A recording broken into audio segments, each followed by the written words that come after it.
వచ్చినట్టున్నారు మొదన స్టెప్ మంద ఊరుకోనా ఊరుకోరా.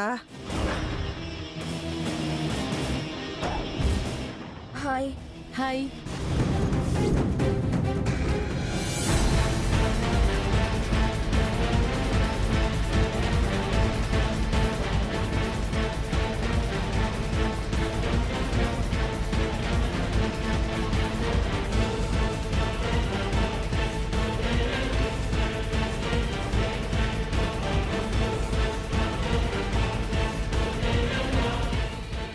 ఊరుకోనన్నా ఊరుకో. ఊరుకోమంటున్నానా?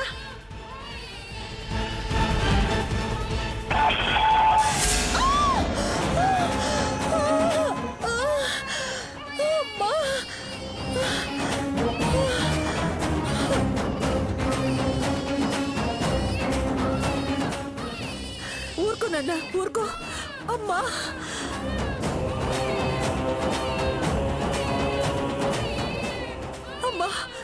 స్వర్ణ స్వర్ణ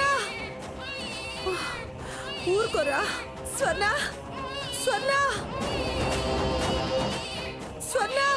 ఏంటి నువ్విలా గదిలో కూర్చుండిపోతే ఎలా? ఏం చేయమంటావు?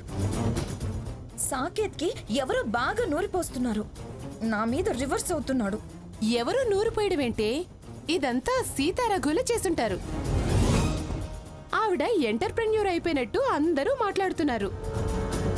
నువ్విలా గదిలో బందీవైపోతే ఆవిడ గారు ఎగరటం ఖాయం. ఏం చేయనే? బయటికి రావద్దు, వస్తే మర్యాదగా ఉండదని వార్నింగ్లు ఇస్తున్నాడు. ప్రతిదీ పర్మిషన్ తోనే చెయ్యాలట. ఇంతకు ముందు ఆ ముసలి పెట్టే కండిషన్స్ అన్ని ఇప్పుడు బావ పెడుతున్నాడు. సాకేతులంత మార్పు ఎందుకొచ్చింది? వాళ్ళు ఎదుగుతున్నారట. నేను అర్థం పర్థం లేని ఖర్చులు చేసి ఇబ్బంది పెడుతున్నానట. పర్సనల్ క్యాష్, కంపెనీ క్యాష్ వాడానని గొడవ. నాకు అర్థమైందే, అందుకే నీకు క్యాష్ ఇవ్వడానికి వచ్చాను. మన బిజినెస్ పార్ట్నర్స్ అలా ఉండడం నాకు ఇష్టం లేదని చెప్పి సాహు 10 lakhs క్యాష్ ఇచ్చి పంపించాడు.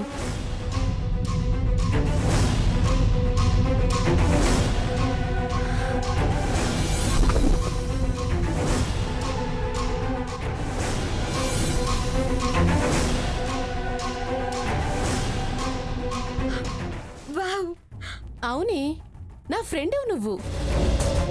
అలా బ్లేమ్ కావడం, ఇలా కండిషన్స్ తో హోమ్ అరెస్ట్ కావటం నాకు అస్సలు ఇష్టం లేదు. అందుకే సాహుకి చెప్పాను, మన బిజినెస్ పార్ట్నర్స్ అలా ఉండడం నాకు ఇష్టం లేదని చెప్పి మన ఫ్రెండ్షిప్ కట్ అవ్వకూడదని చెప్పి 10 lakhs క్యాష్ ఇచ్చి పంపించాడు.